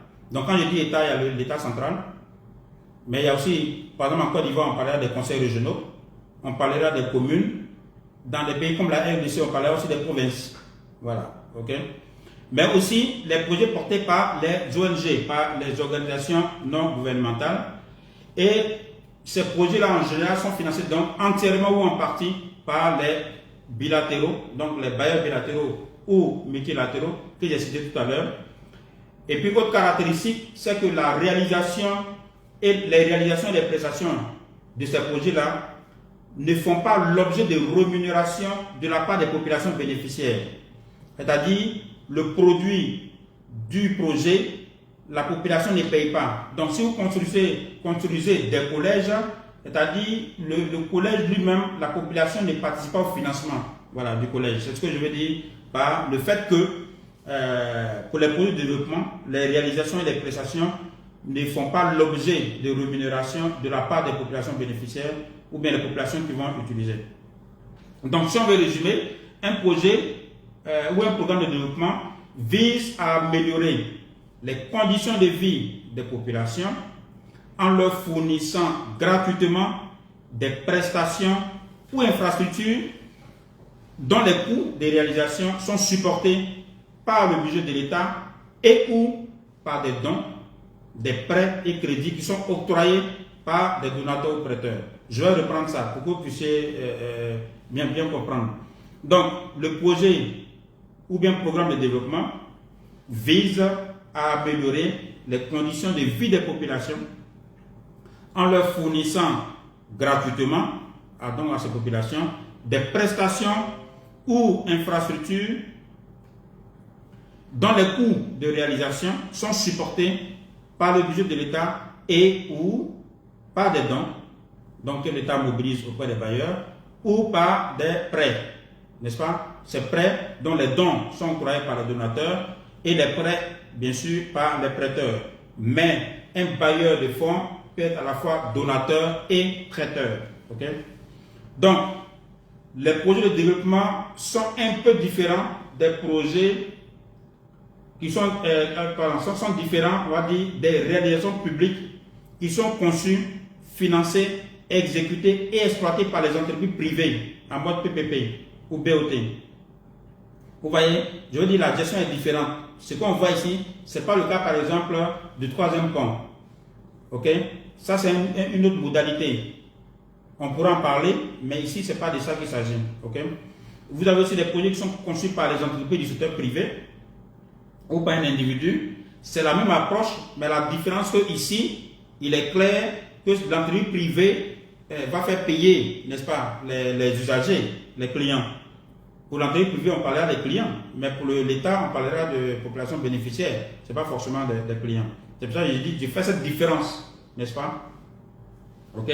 Mais comme je l'ai dit, l'approche, c'est quasiment identique. Il suffit donc de remplacer population bénéficiaire par client. Il suffit de remplacer donc les bailleurs de fonds multilatéraux, bilatéraux, les institutions de développement par les banques commerciales. Ok? Donc, dans le cadre donc, de ces 6 lives et puis de webinaires, on va s'intéresser aux projets de développement qui sont élaborés par les États centraux fédéraux, par les démembrements de l'État, je les ai cités, par aussi les projets qui sont élaborés par les organisations de la société civile, qui sont financés en tout partie par donc, les ressources des coopérations bilatérales ou multilatérales. Mais pour quelqu'un qui est dans le secteur privé, il peut être intéressé, n'est-ce pas, par ces projets de développement. Dans ce cas, la formation l'intéresse. Mais comme je l'ai dit, même s'il n'est pas intéressé par les projets de développement, il peut l'appliquer, n'est-ce pas, à son secteur, à son entreprise ou alors à son projet personnel qu'il est en train d'élaborer.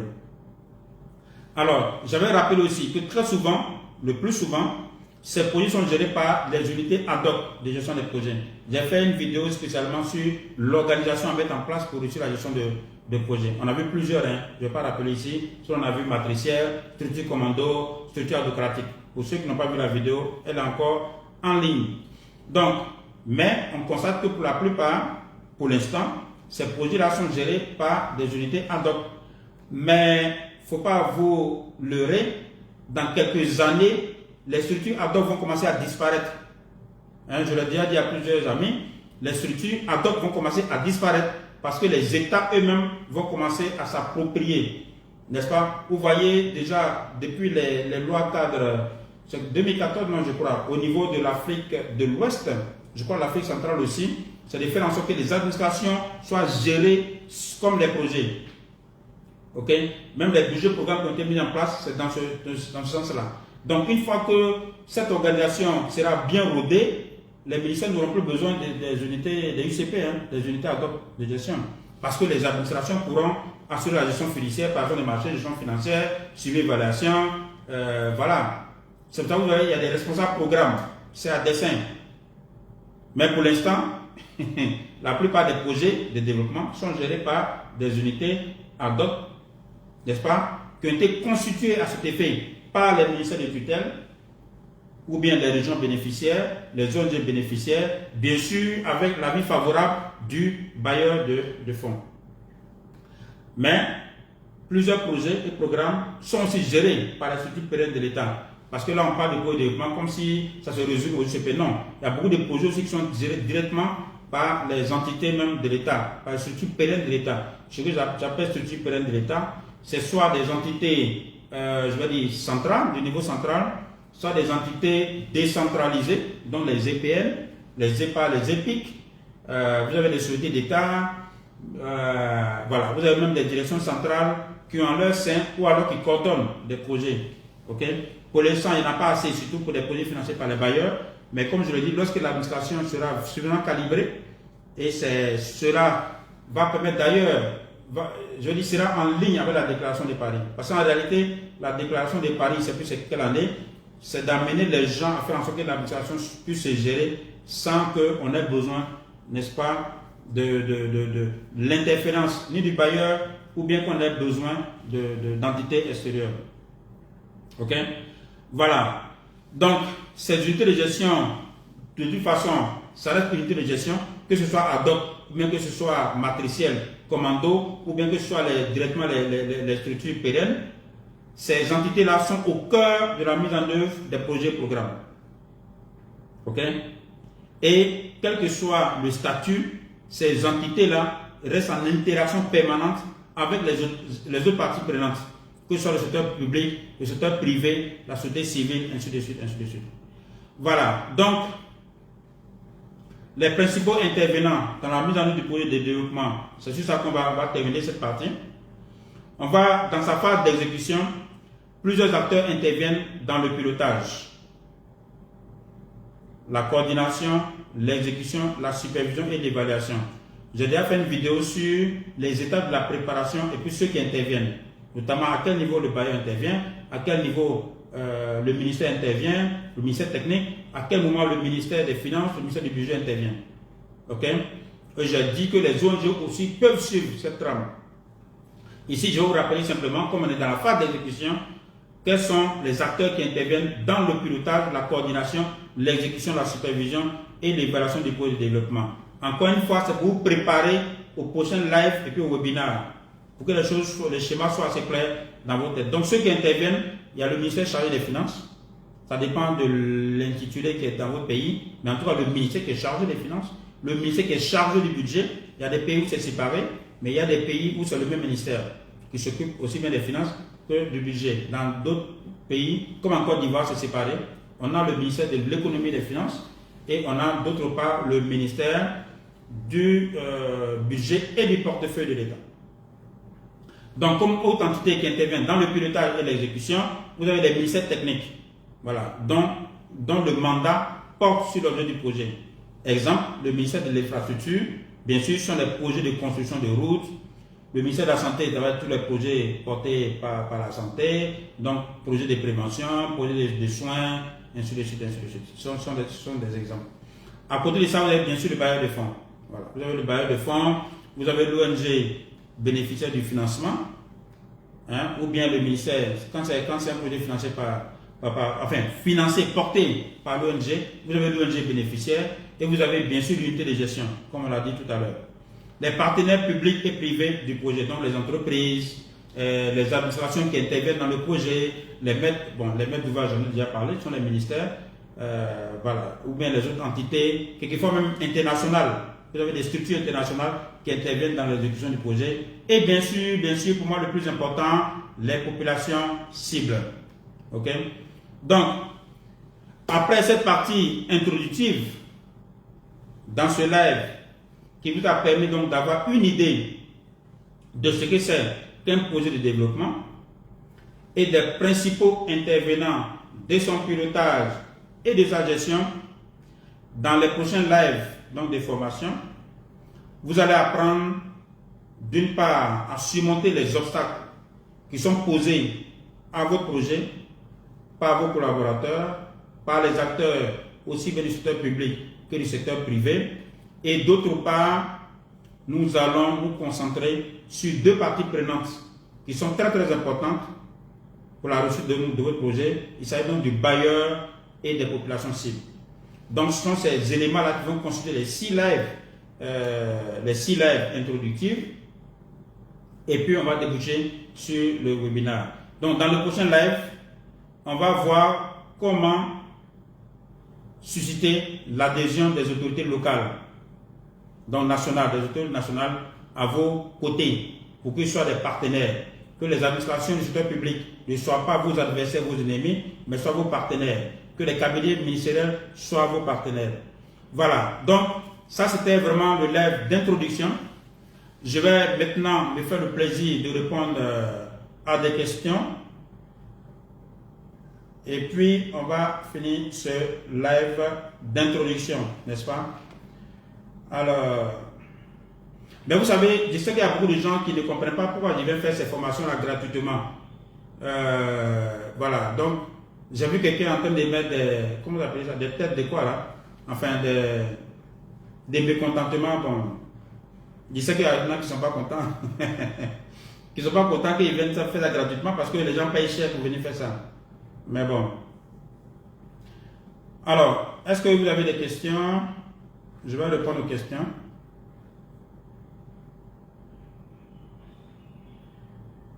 Ok. Je vais commencer donc par... Ah, Innocent Auto, merci. Donc la déclaration de Paris 2005 sur l'efficacité de l'aide au développement. Tout à l'heure, j'ai parlé de la déclaration de Paris, ça n'est plus la date. Donc Innocent Auto, c'est un brillant agent du contrôle financier. Il a été un de mes collaborateurs, je crois que c'est DAF. C'est un garçon bien. Donc merci Innocent. Donc je rappelle que la déclaration de Paris c'est en 2005 et ça porte sur l'efficacité de l'aide publique au développement.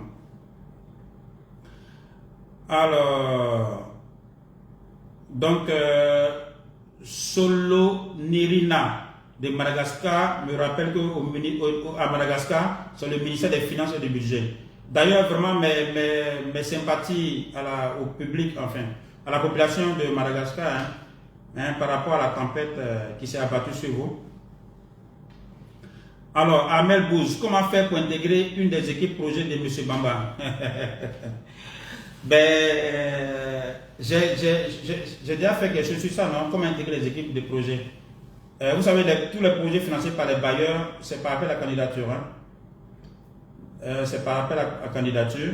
Donc, quand les appels sont lancés, vous lisez les profils. Si vous répondez, vous postulez. Puis il y a tout un comité qui se met en place. D'accord? Ok. AFD. Alors, Macédoine me demande si AFD c'est bilatéral. AFD, bon, pour moi, je préfère mettre ça dans bilatéral parce que l'AFD n'est pas financé par d'autres pays que la France. Voilà. S'il y avait d'autres pays, j'aurais dit c'est multilatéral. Mais c'est l'Agence française de développement. En tout cas, à ma connaissance, il y a d'autres entités mais qui restent françaises qui interviennent dans le financement de l'AFD. Mais dans les différents pays, en tout cas, si vous prenez le cas de la Côte d'Ivoire, l'AFD intervient en tant que répondant des projets qui sont financés sur les ressources du CDD, donc de contrats de désendettement et développement. L'AED intervient aussi, n'est-ce pas, dans le cas des prêts souverains, donc qui sont un peu des projets classiques, mais sauf que c'est financé par des prêts, donc qui sont les répondants, n'est-ce pas, du gouvernement français. Voilà, donc c'est pour ça que je préfère les mettre côté bilatéral. Je peux me tromper, hein, mais je préfère les mettre dans le côté bilatéral.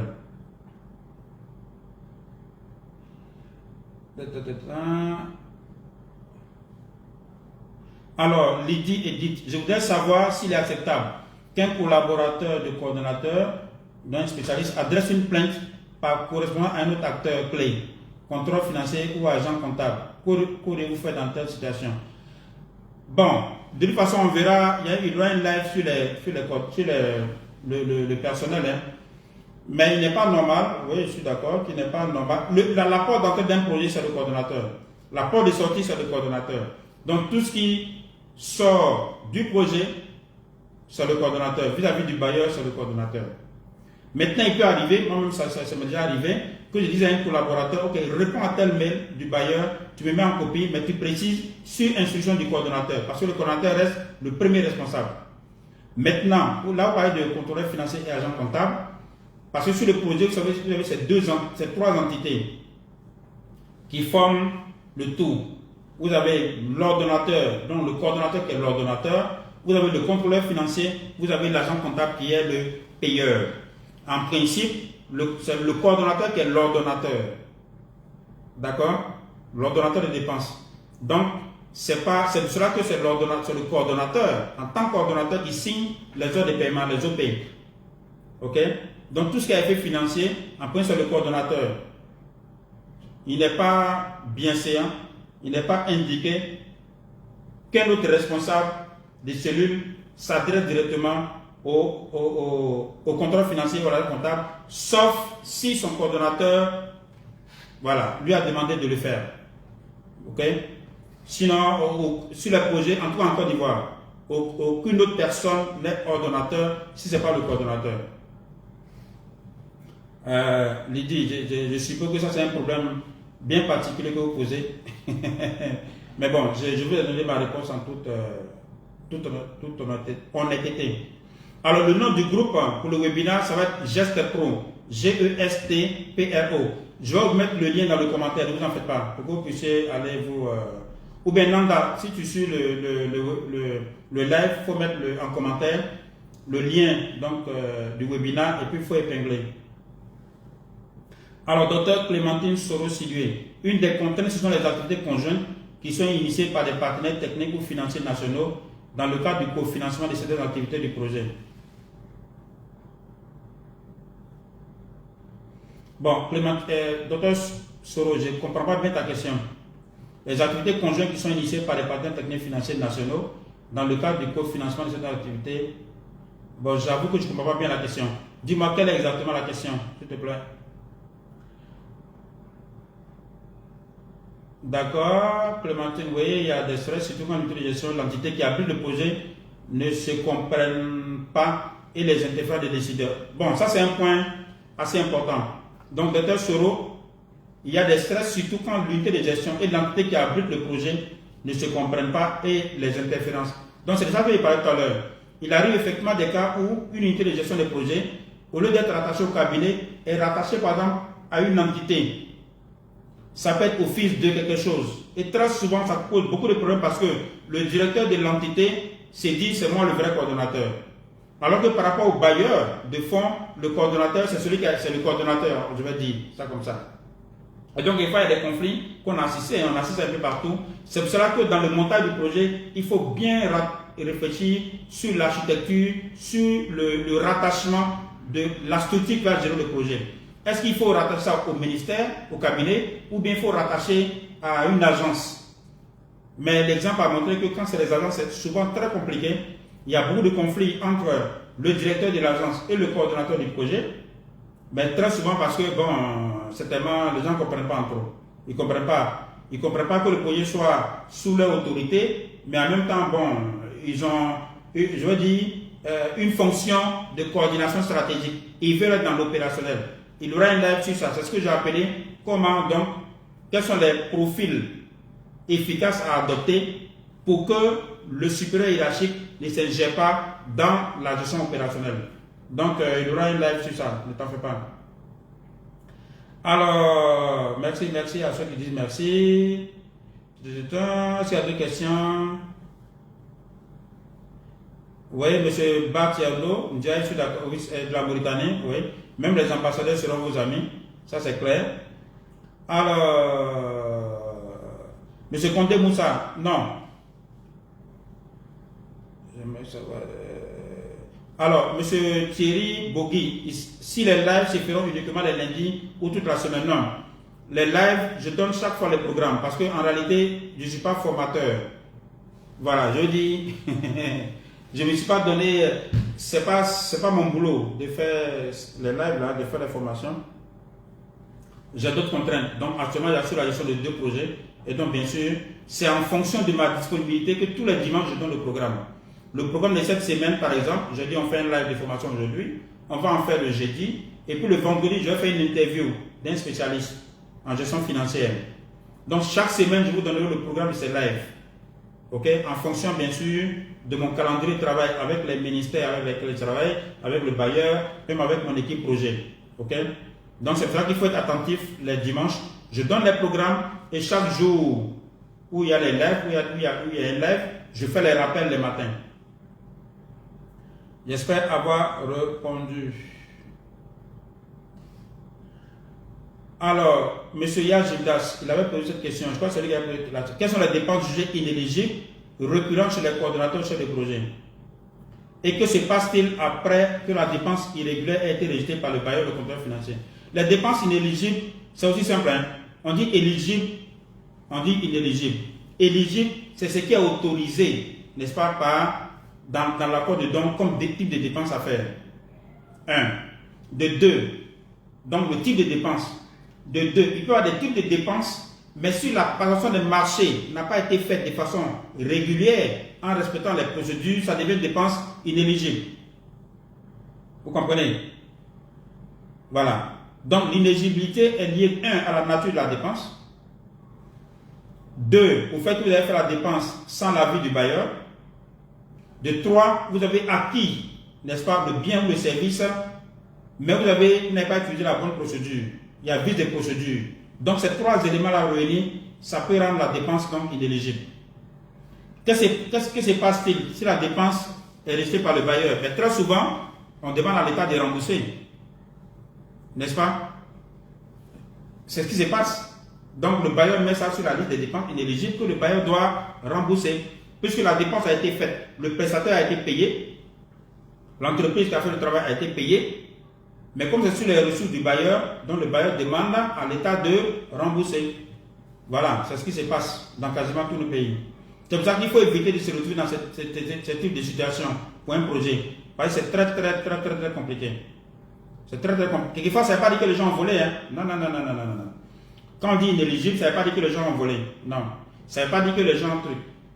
Mais peut-être par je sais pas, par ignorance. Voilà, je vais dire ça comme ça.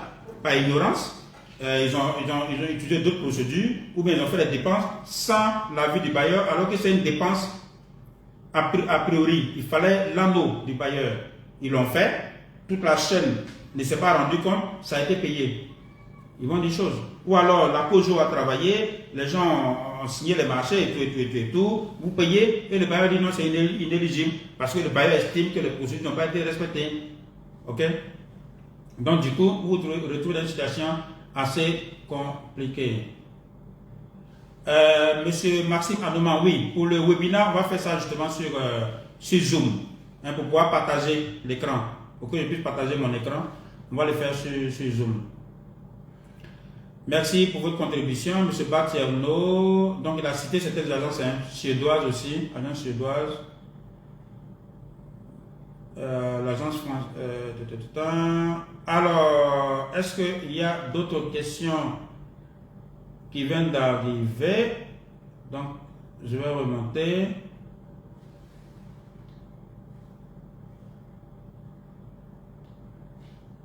Voilà, je vais voir. Bon, alors je ne vois pas de nouvelles questions, hein. Mais comme je l'ai dit, je promets revenir sur les questions que vous allez poser. Surtout ceux qui vont revoir la vidéo après, n'hésitez pas à laisser des commentaires, surtout des questions ou bien des contributions, hein, comme le fait M. Batierno. Et puis, dans la prochaine vidéo, le prochain live, sur le deuxième thème, avant d'entamer, je vais répondre rapidement aux questions, le temps que les autres rejoignent donc le live. Voilà. Ceci étant, je vais vous dire merci, n'est-ce pas, de m'avoir écouté.